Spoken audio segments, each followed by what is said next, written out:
Hey y'all. So I just wanted to get on here real quick. I was just thinking with my ashy face. I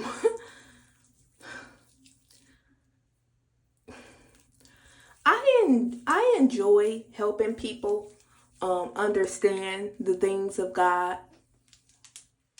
I enjoy it. But sometimes I must say, sometimes the people that I encounter are quite baffling to me. Sometimes I was just telling the Lord, it's almost like helping somebody rearrange a puzzle where every single puzzle piece is out of place. It's either too big, too small, cocked to the left side, cocked to the right side, upside down, you know. That's kind of what it feels like when you're talking to non-believers who have had bad teachings and a lack of faith and even some hate towards God. That's how it feels sometimes talking to some of the non-believers, but they be wanting help. Because if they didn't want help, they wouldn't ask the questions that they ask. They wouldn't position themselves to be amongst Christians, whether online or in person. They would try to probably avoid us if they didn't want our help in some capacity. You know what I'm saying?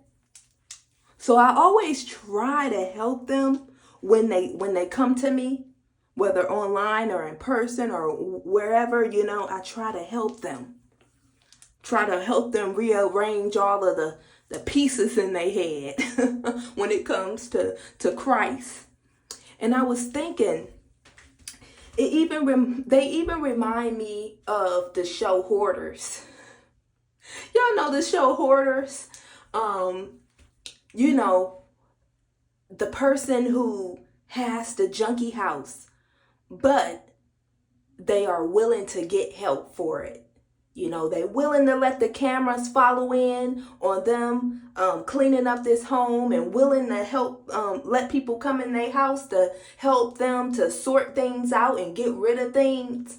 But when they actually start to get rid of things, they kind of give you a lot of pushback. Like, no, don't touch that. Or no, I need that. No. That's kind of how non-believers be. It's like they want help because they position themselves to talk to you and to ask questions. So they want the help. They want it. Whether they truly know it or not, they want it because they position themselves. But then when you try to help them, they give you a lot of pushback, a lot of turbulence. But don't be discouraged, people of God. Don't be discouraged. You are planting seeds inside of that person just from y'all conversation, just from you answering questions, just from you giving them encouraging statements. You're helping them. It may not look like it, it may not feel like it, and you may be a little bit irritated. But you are really helping them. So don't give up, okay? Stay strong in there. It may seem like, they haven't, like they're not receiving, but you don't even know 20 years from now, they could find Christ 20 years from now.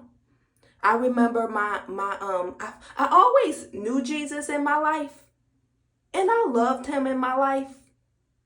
But I remember when I was a kid, I remember my auntie, she was so into Jesus. She loved Jesus. And when she would talk to us about Jesus, I just remember being like, I think my auntie crazy. Or, oh, my auntie a crazy Jesus nut. I used to think about that, about my auntie.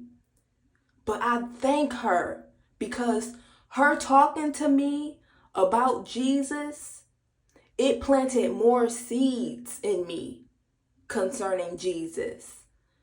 And it's been 20 years later, and look at where I'm at now. A mighty warrior for Jesus. So I appreciate my auntie planting those seeds 2 decades ago. And that's the same thing that you're doing when you talk to people about God, when you talk to them about Jesus Christ and the goodness of him. So don't feel discouraged. Just keep going. Keep spreading the word. Keep trying to help people sort out that puzzle that's in disarray, that they need help putting all the pieces together. Because they probably got teaching from a person who did not love God and taught them a whole bunch of terrible things, flipped the word sideways, upside down. Not to mention that person's probably their discord that they have against God as well. So you're trying to help them to sort everything out. You're trying to, and you're planting seeds within them. So don't be discouraged. Just keep doing the best you can to help people to come to Christ and to know the love of Jesus Christ.